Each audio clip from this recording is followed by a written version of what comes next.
Here's the story of a playboy genius who was gearing up to form some sort of crew. One's a former Russian spy, A god of thunder, one fought in World War II. It's the story of a handsome Star-Lord, like the greatest to ever walk the earth by far. And a falcon, and a magic doctor, Wakanda forever. So then one day all the heroes were assembled to fight a villain who packed much more than a punch. And this group was labeled the Avengers. That's the way we all became the Marvel Bunch. The Marvel Bunch. The Marvel Bunch. Grand Circle Tour podcasters, assemble! Tonight we are going to be reviewing the one, the only, the amazing Avengers Endgame movie. And I am here today with my favorite co-hosts and a very special guest. Let's introduce them one by one. We're going to start off ladies first. She has stingers on her wrists and is not afraid to use them. Our very own Black Widow herself, Mindy. Mindy, how are you today? I am so good. I have been looking forward to this specific review all day since I woke up this morning because I cannot wait to hear and to say what I have to say. All right. Following Mindy, we have the man that prefers to use the large hammer over the small hammer, the god of thunder himself, our own Thor, George. George, how are you today? And hey, George. Yes. I see you right now. Did you put on a little weight? Am I seeing something? Did you gain a little bit since I saw you last? Yeah, I mean, now I could actually say that both me and Thor have the same type of body. Excellent, excellent. He is the everyman. He is the man that just wants to have a normal life, but podcasting just keeps calling him back. He's our very own Hawkeye. Dan, how are you today? What's going on, Stan? Very happy to be here tonight. I am so excited for this movie. I went opening night, and I went again this afternoon, and I loved it just as much both times, as you can tell by my voice. Now, this man, he has his own pair of Tony Stark glasses, but even though he has that, we still love him 3,000 times. Iron Man himself, Jason. Aloha, Stan. I love being the OG Avenger. Yes. Finally, let me introduce to you our very special guest, our very own Hulk, the man who smashes it with every YouTube video he puts out. Friend of the show, John Ciccarelli, also known as Big Fat Panda. Welcome aboard, and how are you today? Awesome, and I would like to change my last name from Ciccarelli to Ciccarelli. It does sound better. Ciccarelli. I'm so sorry. I like it. I like it. Leave it. I like it. I don't like Ciccarelli. But how are you guys? Oh, we're excited to be here. Every one of us is excited to be here. Finally, I'll introduce myself. I am the only one here who's not American. Therefore, I must be Captain America. But I do have a butt like an American, so that counts for something. We're going to start off with non-spoiler territory, even though I put a couple spoilers in my introduction. Then later on, we're going to announce when we're getting into spoilers. We'll take a little break and get into spoiler territory. If you haven't seen the movie, you can pause it. And you can, Jason's making me laugh. And then you can go see the movie, come back. But judging by the box office on this show, everyone has seen it. I don't think there's very many people listening to this who have not seen this movie yet. Let me start off with the timeline on this movie. It is 3 hours long. Is it 3 hours and 3 hours and 3 minutes. Don't forget the 3 minutes. 3 hours and 30 minutes of trailers. Titanic was 2 minutes longer at 3:05. Clocked in. Okay, so let's start with Mindy. Mindy, do you think that was too long of a movie? Was it the right amount of time? Did they fill in? Were you entertained for the entire 3 hours? How do I answer that? It was a really long Netflix movie. I got a bad feeling about it. Okay, I'm not going to give it a bad review. Mhm. It just was so slow. It was a slow movie. It was slow. So it was too long. It was too long. I could have just give me the Avid software. My husband does video editing. Sorry, Avid is a video editing software, and most movies are edited on them. Move over, Mr. Editor, and I can cut a good 35 minutes out of that. Sum it up. It'd be great. Wow. I'm hard to hear. I'm surprised to hear that. John, what did you think? Was it a little too long for you?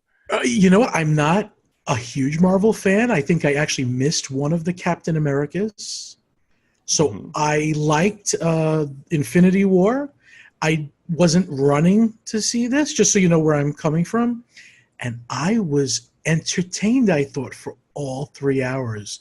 The people I saw it with, I said, wow, I wasn't bored at all. So, respecting exactly how Mindy felt, I just felt the opposite, and I didn't know why. I totally liked it. I did feel, even the slow parts, I thought, I'm interested in the unfolding of this because I know, something big is coming. So, no, I liked it a lot more than I thought I would. George, how about you? I honestly, when I walked out of the theater, I mean, I knew it was a lengthy movie, but it didn't really feel like 3 hours to me. I don't know if it was because I was just so engaged into the story of wondering what was going to happen, but I remember seeing Titanic in theaters, and that I felt like as each frame was going by, I was slumped in my chair. Then I was to the side. George was counting frames. Like, when is this going to end to the big climax? But George was sinking along with it. Yeah. I remember like as Endgame was getting close to an end, it was wrapping up. You could feel the movie's wrapping up tying up all its knots. And I'm thinking to myself, there's still an hour left. This is a 3-hour movie. This is ridiculous. And I looked at my watch, and it's been going for 3 hours already. It went by so quick, I could not believe it. Dan, did you feel the same way as Mindy or as the rest of us? So I think, Mindy, correct me if I'm wrong, because I think that I talked to some of my friends who said it was too long too. After the first 20 minutes, without doing some spoilers, they go into this like dark place with all the Avengers. And I think that's the part that dragged a little bit for some people. Not for me, because I loved every second of it. But I think that's the part probably that if you were going to cut anything, that'd be the part to cut. Now, with me, again, not to spoil it before we get into the spoilers, but in the very beginning, there was a scene where it kind of caught me by surprise. And I'm thinking, well, this just happened. How is it going to be a 3-hour movie? Right after that scene, they kind of hit the brakes a little bit. Yeah. Jason, how about yourself? I really enjoyed the movie, but I'm kind of with Mindy. It's too long. I got about halfway through this movie, I thought, I like this so much more on Blu-ray at home when I can pause it, walk away, and come back. Oh, wow. Okay. Now, has everybody here seen... There's 2 movies that I think you need to see before you see this movie. If you haven't seen it yet, you go out and see these. One you can see in the theaters still, I believe, and one you can rent. Ant-Man and the Wasp and Captain Marvel. Has anybody here not seen those 2? Mindy, you have not seen Captain Marvel or Ant-Man and the Wasp? Yeah. So my kids, I have 2 teenagers, 17 and 14. My son is autistic, so he can sit there and tell you and belt out every storyline. He loves Marvel, and he loved this film. But I went in, I've seen Thor, I've seen most of them, the only ones that you said, and I did not see Black Panther. Again, my whole family has seen them all. My kids and husband have all seen them, everything else. Okay, so you haven't seen Ant-Man and the Wasp. You haven't seen... No, I saw Ant-Man, Captain Marvel, but not Ant-Man and the Wasp. However, and you haven't seen Black Panther. That's another one too. You should probably see. And here's the thing. Here's the thing. I said this today. I was talking to some people. I said, "Look, I didn't see them, and I completely picked up what they do. I kind of knew about them, but I don't feel like I need to see Captain Marvel to understand who and what she does."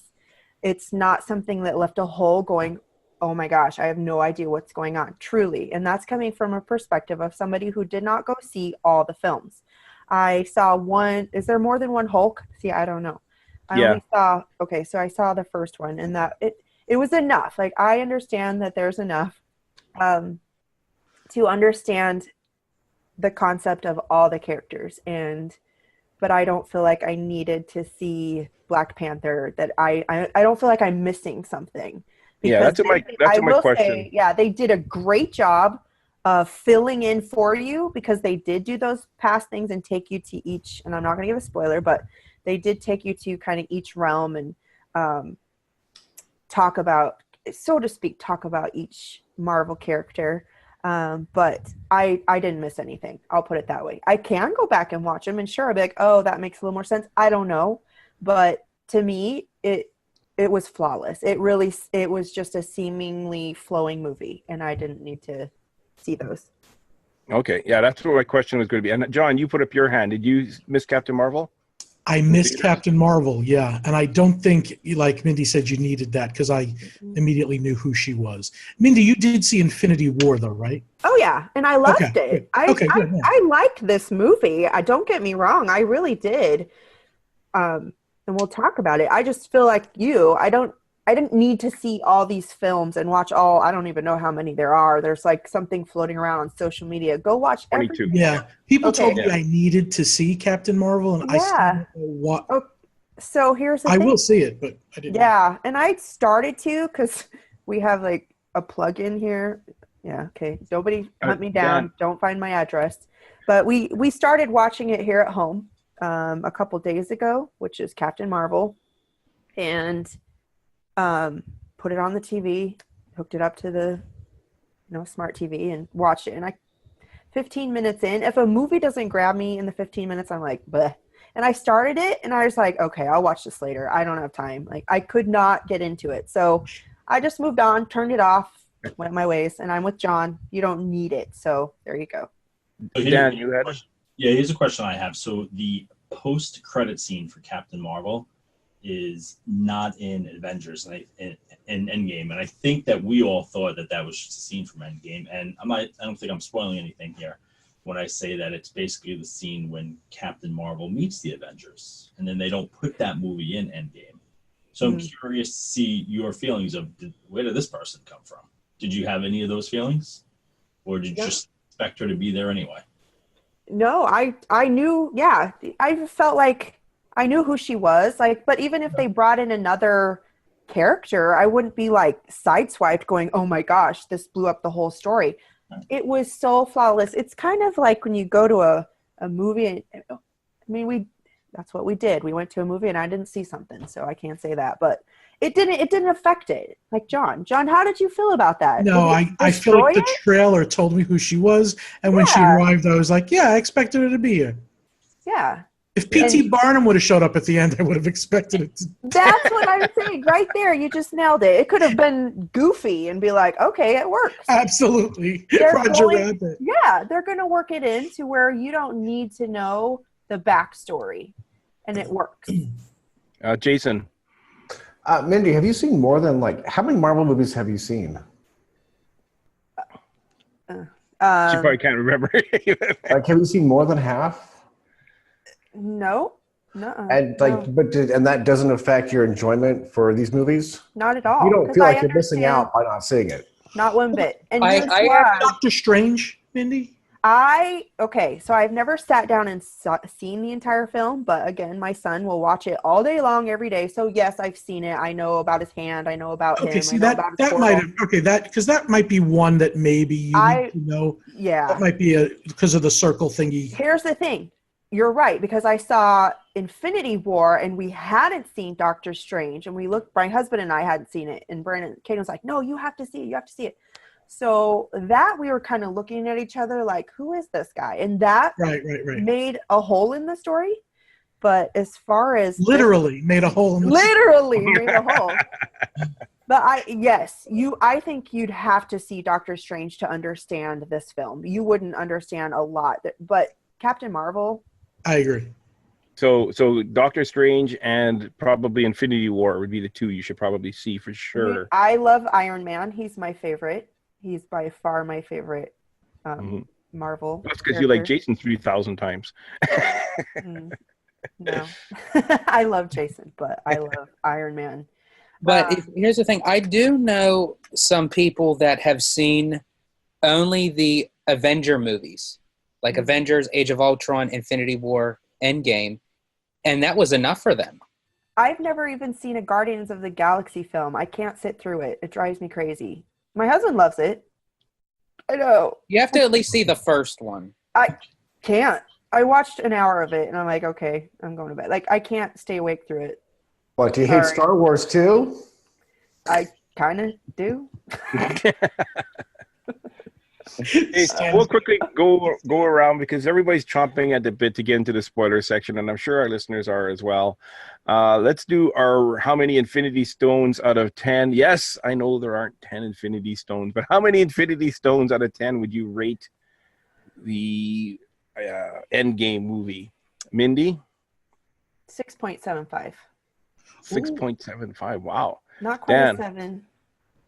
Okay, so let me preface this by saying I'm a huge comic geek. I've loved Marvel since I was a little boy, and I love the MCU. And this may have been my favorite movie of all time. Just saying it. 10. Wow.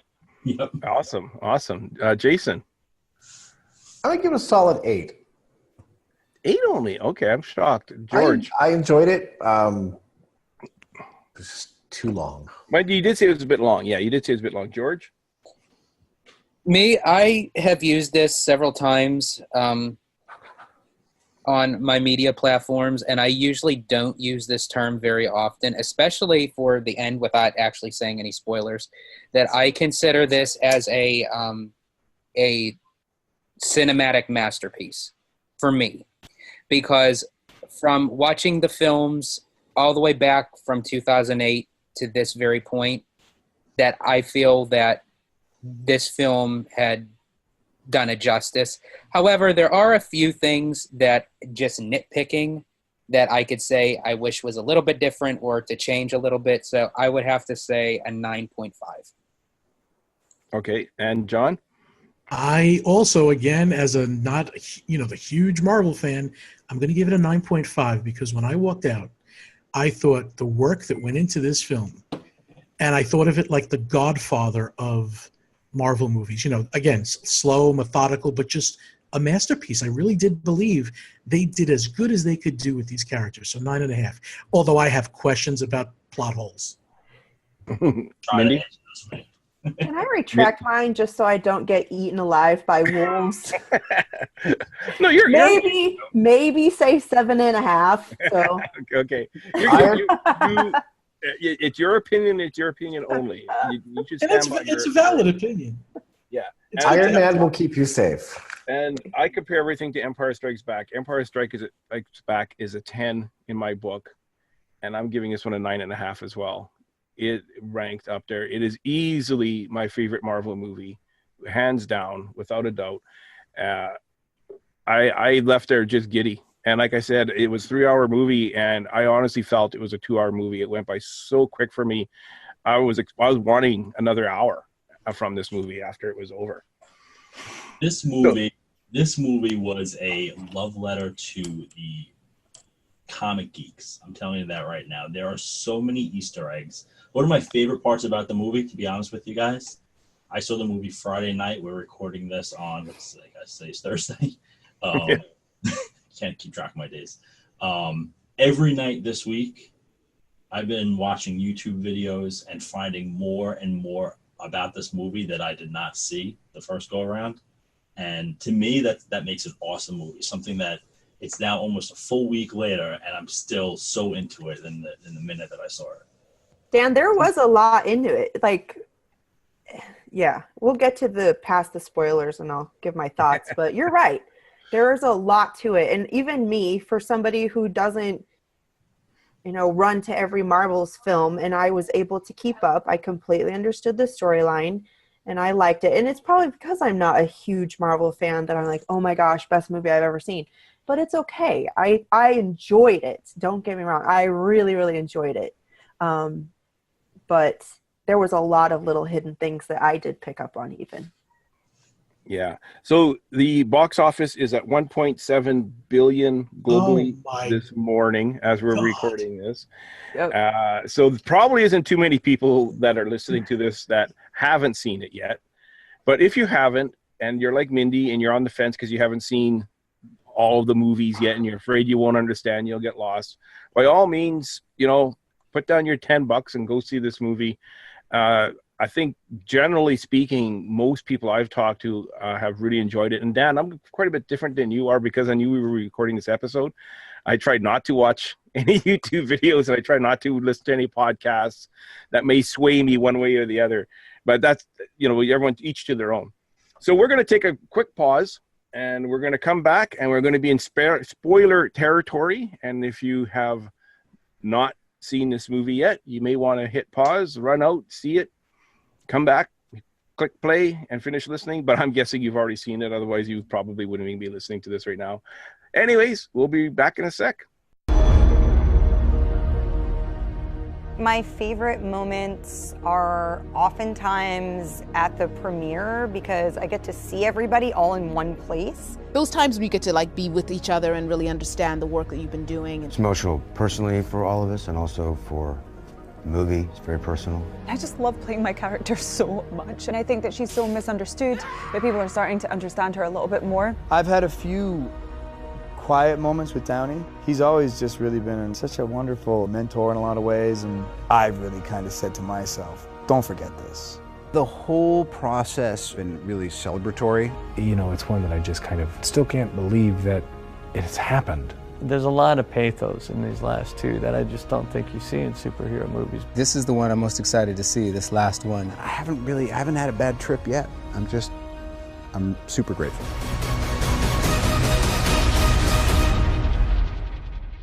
And we're back. It was so cool to hear. I really like listening to that. Thanks, Jason, for putting that in. Good job. It's so great. Okay, wait, really quick. I just want to applaud George because a year ago he guessed the end of this movie. Really? If you go back and listen to our Infinity War predictions, he nailed the end of this movie a year ago. Wow. What'd you say? Thank you, my good man. We'll do a dab. I could not have been further away because my prediction, if I recall from that show, which I thought going into this movie was going to be, was that Captain Marvel would be wearing the gauntlet by the end of the movie. Was my prediction that I remember saying way back when, over a year ago. We recorded that, right? Yeah. Yeah. I think for me, the reason why I came up with that suggestion was every time, whether it was a Captain America film or it had to do with the Avengers as a whole, it always led back to Rogers, looking at his true love. And I just thought, what a way to cap it all off, no pun intended, to have him go back and live the life that he really wanted to. That was Joe Biden at the end, right?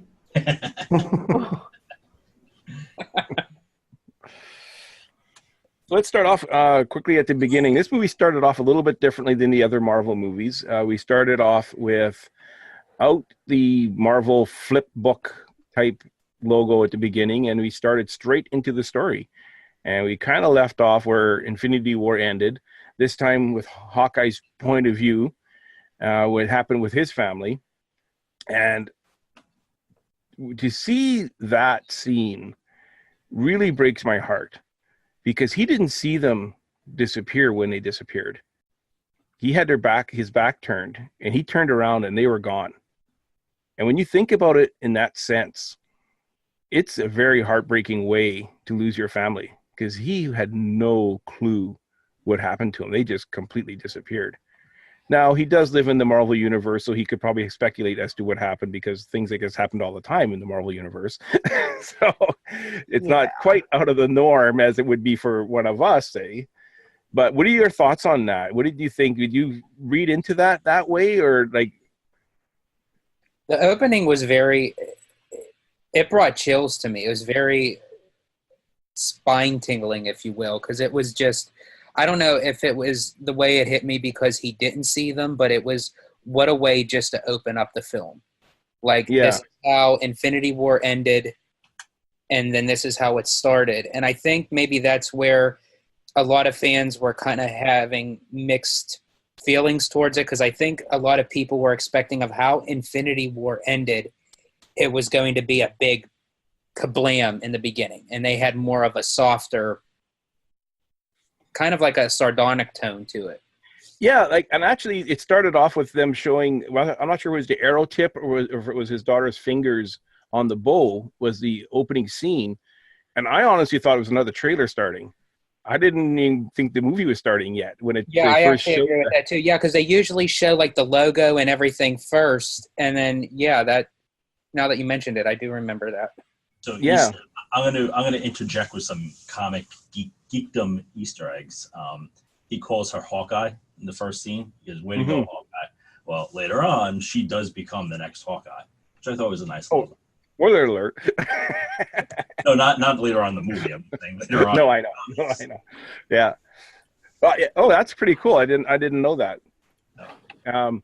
And then they go into the flip book type thing, but it's very, very short. It's very quick. The Marvel Studios logo comes up and goes very quickly. They didn't spend that much time. Now, if you remember back to Captain Marvel's opening, they did the Stan Lee tribute at the beginning during the flip part, and I was kind of expecting that again for this one. Was anyone else expecting that, or was I out in the dark with that? I was thinking it would have been more of this than. I mean, I can understand why they did it during Captain Marvel because it was right after he passed. But I thought, or at least have it some sort of end tribute to him, without even having like an end credit, but have something more towards for Stan Lee. Yeah, I felt the same way. Jason, how about you? I knew there was going to be a Stan Lee scene in the middle, so I didn't expect there to be anything at the beginning. Okay. Yeah, I was kind of like almost like, wow, they didn't do a Stan Lee tribute again. They just kind of. But you can't do a tribute at the beginning of every single movie. Yeah, you have to stop it eventually. I'll be curious to see if they do one for the next Spider-Man movie though, because Spider-Man kind of was his thing, a bit more than the Avengers were.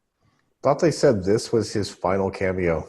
Yes, that's what was my understanding. That's why I thought more so they would have had something more towards the end. Mm-hmm. Yeah, like a post-credit scene. It was good to see for his last appearance a young Stan Lee.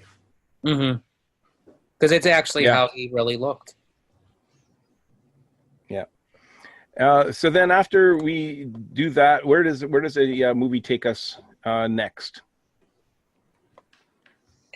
Well, this was the part that kind of what I was talking before, the spoiler part, where it's almost like they had the plan already in motion of what they were doing. They find Thanos on the planet, like lickety split, and they go to him, and Thor chops off his head, and it's like. And then I thought, okay, well, maybe we got it wrong. Maybe it wasn't 3 hours. Maybe it was 3 minutes. Oh, I left after that. Was there more? I actually thought it was a good swerve though, because we all thought. Oh, definitely. Yeah. I thought it was genius because everyone thinks of the typical, okay, it's going to be this lengthy process to get to Thanos. And then you think, okay, if they killed Thanos in the beginning of the film, then what's the threat? What is it supposed to be? I love when movies surprise us like that and do something totally different. Exactly. I actually guessed the first 20 minutes of the movie going into it, and then the rest of it after that was a surprise. You knew they would get rid of Thanos right away? Yeah, I heard they were doing time travel, and so I knew they were going to kill him off and bring him back. Wow. Okay, that's good. I've been around the comic book scene long enough that there's no new tricks for me. See, I did not see that coming at all. I believe that Jay's with me because he and I were having a discussion that there was some, and this is what kind of made me take it to 9.5 was there was some issues with the time traveling. Okay, so let's go into that, George. What was an issue? Jay, do you want to? Okay, this is my big issue with the movie. Disney doesn't know time travel. It doesn't work like Freaky Friday. Good job, Disney. You killed the entire MCU with not one paradox, but 3. I think they need to call up Doctor Who and have her go over and explain how this works. And the thing with me is during the scene, and I'm kind of going a little bit forward, but then we could always go back with like the scene where Nebula kills herself. Essentially, Paradox? It's her what would you consider that, Jay? It would be her younger self killing her past self. So if she killed her past self, when that just blink out of existence. But they explained that everything you know from Back to the Future and Doctor Who and all that's not how it really works.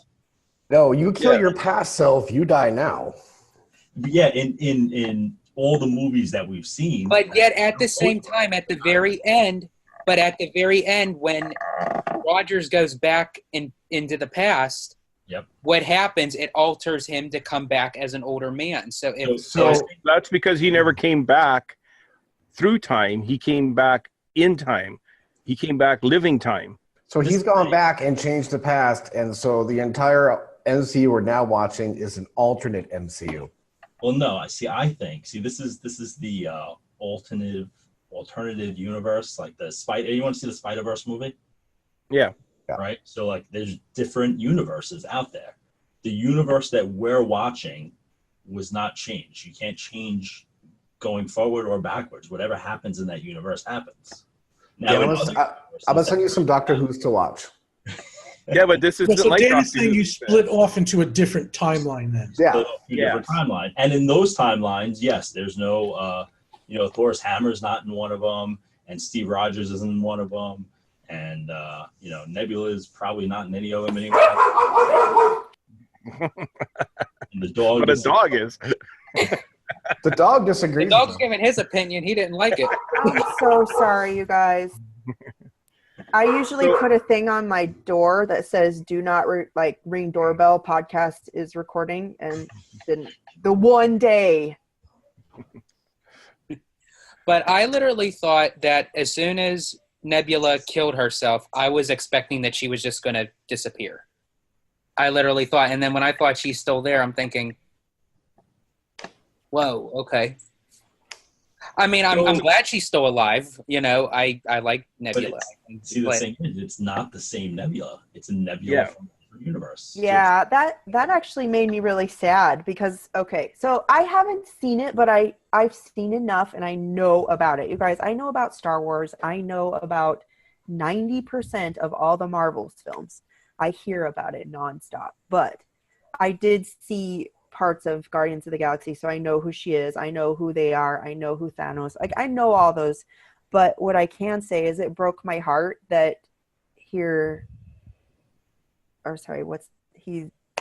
Chris Pratt. What's his character? Star-Lord. Quill. Okay, Star-Lord. Thor, yeah. See, Star-Lord. I'm working on it, but it made me really sad that because he does love her and that she didn't know who he was. And it made me sad. That part was like, oh, and that she wasn't back. That was heart-wrenching. I love it when she kicked him in the jewels. How about the line when they're like, it was either him or a tree? Yeah. That was a great line. Can I just say something about the girls? Because I am the only girl here. Am I the only one who's sad that Thor didn't have his banging body? Because I was just like, wah, wah, wah. I am becoming more and more, or Thor is becoming more and more like me every day. We're both using eye drops every day now. We both have different eyes than we were born with. We both have the body of a Thor now. I just have one other thing. I just have one other thing to say, and this is also what made me take it down to 9.5. Was I just felt that Thor was a little bit too comical in this movie. Just a little bit too much. Like, I'm used to like it being coming from Rocket, and I do know Thor does have his moments, but it just seemed like it was just every line, and especially when he went back into the past and he saw his mother, he did this comical cry. Like, I would have wanted him to be more sincere and more heartbroken to see his mother, where he just kind of had this type of. So I will say they did some phenomenal makeup work, because my daughter, who's 17, she thinks Thor's the hottest man alive. I'm with her with that. But well, thank you very much. She was like, did he really gain weight for this? And then the other part was when Robert Downey Jr., he was so sick. I'm like, did he really lose weight? Do you think so, John? Like, did you? I think it was CGI, but I actually thought the actor himself might be sickly, Robert Downey Jr. Yeah, because he looked thin and gaunt. Yeah, like the gaunty look, and I thought maybe they imposed his head on somebody else, but it could have been total CGI. I don't know, but that was some phenomenal. That was really good. Yeah, phenomenal movie mastery right there. I do want to say I was happy with Thor's mom. The fact that he knew that he was not her son from this time, and she wasn't fazed by it at all. I thought that was great. Yeah, that was cute. And Natalie Portman showing up too. I was not expecting that. I didn't even know why she was there. I was like, why is Queen Amidala here? Queen Amidala. What was she? I don't get it. She's Thor too. She's Thor's like love interest. Oh, okay. I don't remember that. Oh, you don't remember that? That was the whole first. See, Thor. I do love Thor. So he meets her, and that's the whole first one. Like he runs around after her, and it's kind of the comical thing. Like, that's my girlfriend. Okay, I think I remember a little. That's old. That's a long time ago. See, this is how much I don't know about it. The first thing that jumped up, it said 2012. Hayden slings over at me. He's like, "That's when was it?" Because is it the Thor that first? What's the first film they started talking about in 2012? He said that was the first film of so and so. Yeah, the first one was Iron Man. Okay, because he goes, it's going backwards. It's going backwards. Like, he knew right off the bat. Like, it's going backwards. I'm like, he goes, that was the first movie. I'm like, Iron Man. Iron Man's the first movie. Okay, so it did talk about Iron Man, but all I'm saying is he knew all the little things and how they went back to Thor, and when it got to Thor, he knew right away that was the time period too. It's incredible. Okay, can I just? Oh, sorry, John. Now, are we all under the assumption that back when Iron Man was made, Marvel had this plan to make this movie that we just saw, or do we think it's developed recently? Because it feels like it was planned from. I say it could have went either way, sort of like with Disney, where they kind of already have it in mind, and if it was a success, that they would just keep on going. Okay. But I think like if it would have been a total flop, I don't think they would have invested. Kevin Feige has said that they had an idea in the beginning, but they didn't know how successful these movies were going to be, you know. But it was around, I think he said, the fourth MCU movie, whatever movie that was. But I will say this, that it was Jon Favreau that gave Robert Downey Jr. his shot back in 2008. And I'm so glad that he did, because I can't see anyone else being Iron Man than Robert Downey Jr. Just let's talk for a quick second what a great thing that is, because Robert Downey Jr. has had his trouble with drugs, correct? Yes. Yes. That's a big risk for a movie like this, that guy's going to be okay. But how far he's come. Yeah. Listen, for the people that I know don't come that far. They fall often. So it's pretty good for him. That good for him, right. God bless, yeah. Speaking of Jon Favreau, I thought he had one of the best lines in the movie. Probably the one that made me tear up a little bit. Oh, yeah. But when he's with Morgan, the daughter. Peanut butter and jelly sandwich. Yeah, he goes, your father loved cheeseburgers. Because in the original Iron Man, that's what he wants when he gets home. He's like, give me an American cheeseburger. Yeah, and he goes to the podium holding the cheeseburger in his hand still. Jason? Okay, speaking of Iron Man and Robbie Downey Jr., can I just jump right to it? What the insert beep here? Iron Man and Black Widow died, and I didn't see that coming. Now, okay, that was one of the questions I was going to bring up. In comic books, often dead is not dead. Death means nothing in comic books. Right. Now, in this movie, do we believe dead is dead? What are your thoughts on that? Okay, I have a thought. Okay, go ahead, John. Dead needs to be dead at some point, or we're not going to take this serious. I have friends that cried like a baby during this movie. That I did not. Even though I enjoyed it, I can't cry over people that I know keep coming back constantly. So don't they have to respect death at some point in order for us to feel emotion for these characters? I think Black Widow is never coming back. She's gone. Iron Man, I think the only way he will come back is in almost like a Force Ghost, like the Barf technology, like that type of stuff, where it's not really him, but it's just a vision of him. Like Loki playing him type of thing?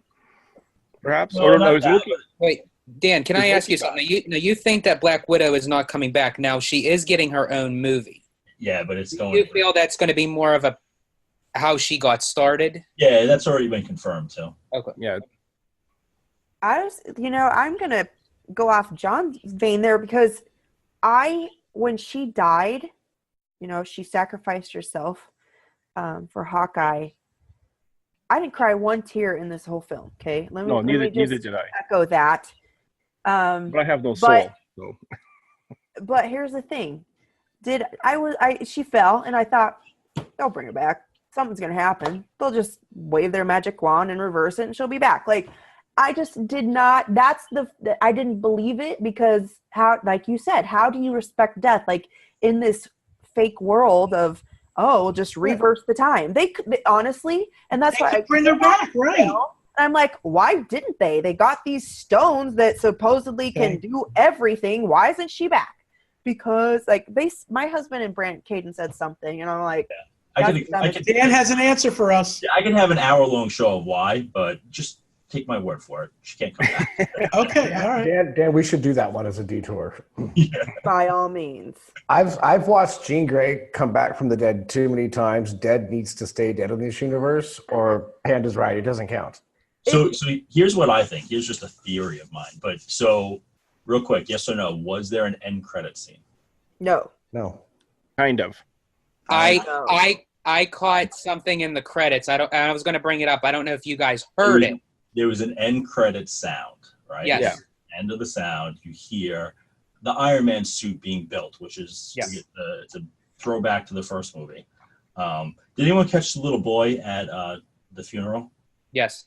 You know who that was, right? Yeah. No. He was the kid from, what was that, Iron Man 3 or 2? Oh, okay. He was that one. Why does Pepper have a Iron Man suit on? Is she going to be the next Iron Man? That's Rescue. She is a superhero named Rescue. So again, like when I said before, it's like a... Wait, Pepper's a superhero? In the comics. Pepper turns into a superhero in the comics called Rescue. Oh, I didn't know that. In the beginning of the movie, when Morgan comes out of the little tent and she has Rescue's armor on, and Robert Downey Jr. says something like, "Oh, I'm making that for your mom to wear. She never wears anything I buy her," or something like that. And it was kind of like foreshadowing to say, "Hey, Rescue's going to be in this movie." Okay, so let's talk about this for a sec because. Wait, I just want to finish my point though. Oh, sorry. So my theory is that clanking is going to be a character called the Iron Lad, which is a little boy. And I think it's going to be that kid. That's just my theory. But... Dan, I want to do a comic book episode with you so bad now. There's so many things so many little things. It's a really long film. There it is. That's the noise. That is kind of what the sound sounds like. Gotcha. Yep. I was like, I know. I thought that's what it was. Too. Yeah. Whose Disney phone's going off? But there's so many little pieces that, and somebody who like me who haven't seen it all, it doesn't affect it, but I don't get it as deep as you do. Just like I totally get that, and that's why when I say it's my favorite movie of all time, it's because of these little things that I consider myself a pretty big comic geek. There's no way I picked on all of them. And for someone to put that much thought and energy into all these little tiny things, who have you guys seen any of the still shots from when the portals opened and they all came back? Has anyone seen these? All right, so the theory is that all MCU superheroes, whether you've met them or you have not met them, as long as they're currently living, were involved in that fight. Okay? Meaning that later on in movies, they could just say, hey, this guy was involved in that fight with Thanos. And just because we didn't see him doesn't mean he wasn't there. He or she wasn't there. Now, are we talking Fantastic Four and X-Men in this conversation? That's exactly what we're talking. But I don't know if it's going to be them. But there is a still shot, and I could put it in the show notes, when you see the Wasp come out, and you see all the people next to her. Howard the Duck is right next to her. It's amazing, that's awesome that they did that. Now, there were a couple of things. Sorry, Jason, you had something to say. Oh, no. Okay. There were a couple of things that I didn't quite understand. One of them being the 5 years ahead thing. So, okay, we're currently in 2019. So is the Marvel Universe now in 2024? Is that where they are now? I think so, yeah. Okay, so now the people that were dust, for lack of a better term, aged while they were dust, according to Peter Parker, from what I understand from the movie.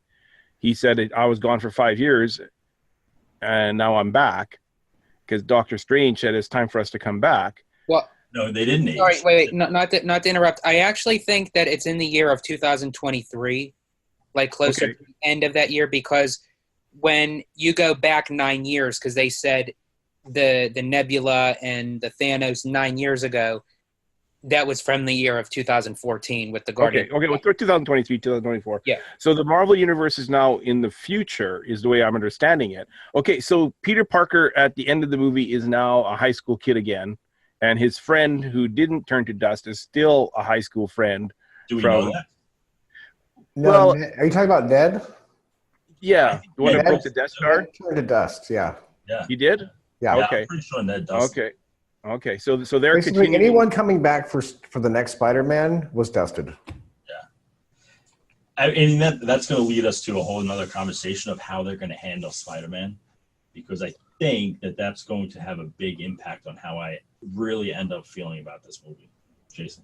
Did anybody else walk out of this wondering what the timeline for the Marvel Land at DCA is going to be? Because if the Guardians Tower is right before Guardians of the Galaxy 2, then how are they going to fit all these characters into this land? And what are those things we think about? Well, I even have an added question onto that. Now that pretty much this storyline of the Marvel Cinematic Universe is practically over, how relevant is it going to be in the theme parks itself?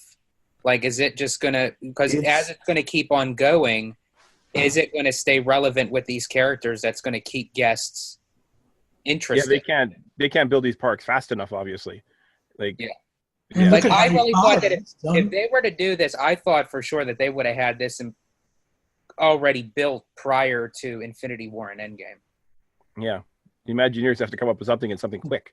In other words, because there's no more Black Widow unless Marvel Land in California Adventure is always going to be in 2018. It'll just be hand wavy all the characters like in Fantasyland. I think they'll just blur the lines. I mean, I think Panda, I think you just said, what did you say? Harry Potter, they kind of do that. Yeah, right? it's kind of done and it's still going pretty good, I think.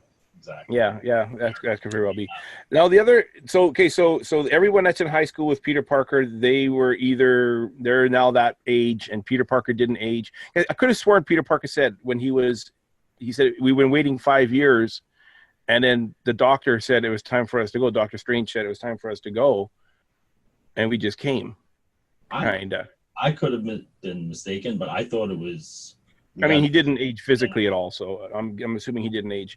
And then the other thing, okay, so now Captain America goes back in time and he drops these Infinity Stones back where they originally got him from. I'm assuming he also returns Thor's hammer back to Asgard, and that's where it ends up because he doesn't have it with him when he's on the park bench afterwards, because he takes Thor's hammer with him when he goes into the past. these stones are now back in our timeline. I'm assuming Doctor Strange continues to still have the time stone in order to do his Doctor Stranginess. Lack of a better word. I don't know if Vision's going to come back, if they're going to make another one somehow, and he's going to get the Soul Stone again. Like, where are these stones now? Are they going to play a part at all in the future? Gone. They're gone, and Vision is coming back. Vision Wanda. For a TV show, right? Yeah. It's going to be on Disney Plus.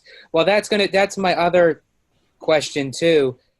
How big of an impact this is going to be on Disney Plus, like with the shows, like Loki's getting his own show. Oh, all they do for that is they put it in a different timeline. That's all. I think. Well, no, I know that. I mean, like, as far as, is this going to be after Endgame, or is it going to be all in between? I think some shows will, some won't. I mean, I think the Loki thing was very obvious when he got away. I mean, the first thing I thought of was like, oh, this is a Disney Plus show. Yeah, that's going to start off the show. Yeah. I think that's exactly what this is. That's exactly what I felt as well. Vision show. I don't know I don't know if they announced when it's going to be, but I don't know if it's going to be post or if they're going to rebuild them or whatever. I will say it was a great way to promote the shows for Disney Plus with this film, because now everyone has questions that need to be answered, and it's like, okay, we really have to see these shows now. Yeah. I think Doctor Strange still has the time stone. I think the time stone gets put back in its proper timeline, and it ends up getting passed on to Doctor Strange, and he ends up having it. That just makes sense to me, or am I missing something? I don't think so. Like I said before, I think this is just the one timeline that we're watching. And I think and I'm sorry, I have to kind of go back when we were talking about Black Widow and Tony Stark dying, because we were talking about Black Widow, but I didn't get a chance to say my thoughts on Tony, where it wasn't a huge surprise for me, where it was very sad, but I think that it had to end the way that it did for Tony to die. Because up until that point, he was always this self-serving type of person where he didn't really have that mentality to say, okay, I really don't care for anyone else but myself. Yeah. Where I think it was a great way for him to go out. I thought the character arc was just unbelievable. Yeah. Yeah. I do want to know when Tony Stark had time to learn sleight of hand. Yeah. Are there any references to figure out reading time magic travel. books or anything?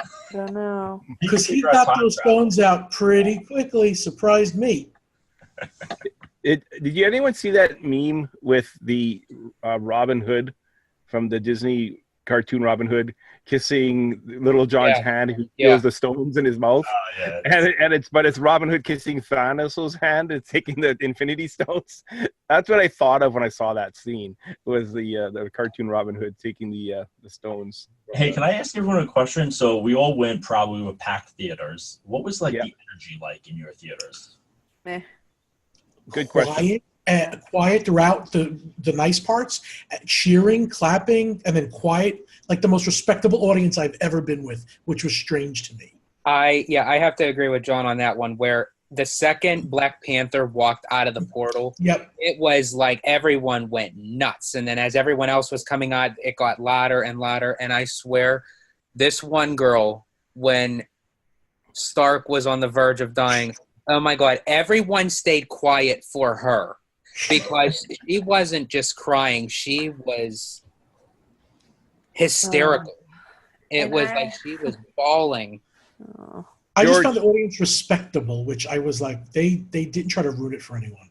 George, when did you go? I went Saturday, the 27th. Okay, and John? Saturday. Mindy, when did you go? Went on Sunday. And how was the crowd? It was all right. It wasn't cheering. No And cheering? I mean, there was, but it wasn't like, those types of films you go into and the theater is filled with like this emotion. I feel like I was clapping more than anybody else. I was like, my daughter's hit me. Jason, what did you have? I went somewhere between Friday and Saturday because Dum Dum here got tickets for the midnight show, and it was pretty quiet until the very end. Okay, so Dan? My experience was a lot different then, because the people were very rowdy in my theater. very rare. Really? To me, it just made the movie better, to be honest. Yeah, and when did you go? I went Friday. Okay, and it actually opened Thursday, right? It opened Thursday. When I bought tickets, though, I was the first person to pick my seat because I was there exactly 10 to 8, which I knew that was going on sale at 10 to 8 in the morning. So it was the first theater that people bought tickets for, even though. Now I bought my tickets the day they went on sale, and I got them for Friday night, and there was very few screens showing the movie, which I thought was kind of weird. But I got my seat. Actually, I got the last seat in that theater. It wasn't the best seat. And a couple of days before the show was to be released, a friend of mine called me up and said, "Hey, you want to go to the Infinity or to Endgame?" And I said, "Yeah, sure. I'll see if I can find seats for us, and I'll just return the one ticket I bought because it's not the best seat anyways." So lo and behold, they added more screens. So I bought my ticket just a couple of days before. It was a half hour later in the evening. It was like 6:30 instead of 7 or instead of 6. And I returned the other ticket. But anyways, so I felt that the crowds, had I gone to that first showing, it would have been a more excited crowd because these were people that bought their tickets the day they went on sale. I bought my ticket. I got a decent seat just a couple of days before the movie came out. And it was a really quiet crowd. I think the only person who made any noise in that theater was myself, and I was coughing up a storm because I was still sick from Star Wars Celebration. There was not one peep during the trailers, not one peep throughout the entire movie whatsoever. Yeah, it was a I thought most people fell asleep, was what I thought, or turned to dust, one or the other. The two lines that I almost jumped out of my seat was when he finally said Avengers Assemble, which we all knew was coming. And then at the end, right before he dies, when he says, "I am Iron Man." I thought that was awesome. When Robert Downey Jr. said that the last 8 minutes of the film was the best cinema in the Marvel universe, he really wasn't kidding. Now, Stan, in Canada, when Stark died, did he say, "I am Iron Man, eh?" No, he didn't. No. Surprisingly, we get a very similar audio track to what you get in the U.S. Captain Canada. Yeah. Okay, we're pretty much out of time here. I just wanted to go really, really quick because we are actually over time. Our favorite scenes, I'll give you a bit of time to think about your favorite scene, and we're going to wrap this up. Myself, I had 2. I'm going to cheat. I'm taking 2 because I can't make up my mind. The first one was during the fight scene when they were all battling and Captain Marvel takes the gauntlet, the Iron Man gauntlet, and all the MCU women protect her as she's going through. I thought that was an amazing scene, and I really like that, how every one of them, there's all the female characters that were with her going through that. I thought that was a really cool scene. And the other one was in Asgard. George talks about Thor being too funny. He keeps calling Rocket Raccoon a rabbit. Well, there's a scene where Rocket is running through Asgard after he gets the little vial, and you can hear in the background one of the guards go, "Look at the rabbit!" as they're chasing after him. So I'm guessing on Asgard, that's where rabbits look, and it wasn't Thor bugging him all this time. Dan, what was your favorite scene? That one with the Iron Man? Yeah, I think those are my scenes. But my favorite part of the movie, like I said, I keep saying it over and over, for the true comic geeks, it's the little nods that most people didn't understand. And I know I mentioned a few of them, but just mention 2 other quick ones that I could think of right now. The scene when they're all giving their reports as holograms, and Captain Marvel looks over to War Machine, and she says, "Be safe out there." It seems like a normal scene. Well, in the Civil War II character arc or story arc, they're an item, and they're together. And she said it like very tenderly, and it was like it was definitely a nod to the comic geeks of, hey, these 2 are an item. That's another cool. one when Ronin's killing everyone. In Japan. That's Ronin's arch enemy in real life. Like he had like a 3-second scene there. His name is it's like a Kiko or something like that. That's a huge character in the Ronin series, and Ronin just slits his throat like nothing. the things that, like that. I was the, like, all the little. I can't believe they put this guy in, and like the fact that they go through all that just for put those touches in. George. Mine would have to be the obvious. It would have to be the ending scene. Literally the climactic battle all the way to Stark's death. I mean, it was like such a build up, and then what a way to have it end the way that it did, for him to actually sacrifice himself for pretty much humanity. Yeah, for sure. John? Yeah, I remember falling under the spell of the movie and being like a giddy kid when I think it's when the Black Panther people came, because then I knew like stuff is real and all the characters are coming now, and I just remember being like, "Yay! We're gonna do it!" And I realized I'm falling under exactly what they were. That overhead shot when he had all the portals opening up. That was, yes. That was it. Yeah. That was cool. John, Jason. I don't have a favorite scene, but I'll tell you my favorite thing about the movie was this felt like the end is the beginning. And I'm really looking forward to the X-Men in about 5 years' time. Oh yeah. Mm-hmm. Mindy? I'm gonna echo that. I don't know if I have a favorite scene. I laughed at a lot, and the one in particular that I never have sat down to see the entire thing of Guardians of the Galaxy, but when it kind of went back and started and you see the little rats running around, it's like, hey, what's the matter? Like, I was just like, oh my gosh, that's so great. I really enjoyed that. But I can say this, just to intersect, because I've been wanting to say this, but for the memes that have been out there, they're always like, oh my gosh, you're going to need tissue, and this movie, I need to have therapy now. And I'm thinking, oh my gosh, this movie is going to be like heart-wrenchingly it's going to destroy me. So I bring tissue, and I have like 5 of them in my purse for my kids. And I kept waiting, and I was like, is that the sad part? I mean, is that the sad part? And then it was over. And then I guess people, like, from what I'd seen, and they weren't spoiling it, but they built it up so much that I felt like I was kind of let down. Not that it wasn't good, but I felt like people were, I don't know, I was just still kind of waiting for something. Mindy, you've got to go to movies opening night.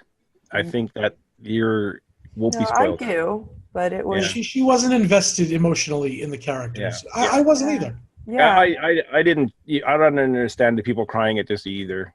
It's weird to me to see people crying in this, or hear people crying in this. It made me sad. I mean, oh, that's really cool, but I know we'll go around again and talk about why we think this movie's good or not, but it was great. Don't get me wrong, but it wasn't a movie I left and be like, I have to go see that again. John, I want to thank you so much for joining us tonight. You're always such a pleasure to have on. Thank you guys very much. I enjoyed this. And before we run away, everyone knows I'm a Star Wars fan first, Marvel fan second, Disney fan somewhere in there. Can you please tell us, you had a sneak peek behind the curtain? A little bit in Disney's Hollywood Studios, where the entrance is over by Pizza Rizzo and the new bar. I forget, the Tap House. There's a little door there, and they let us go in and go through this cave that kind of curved to the right.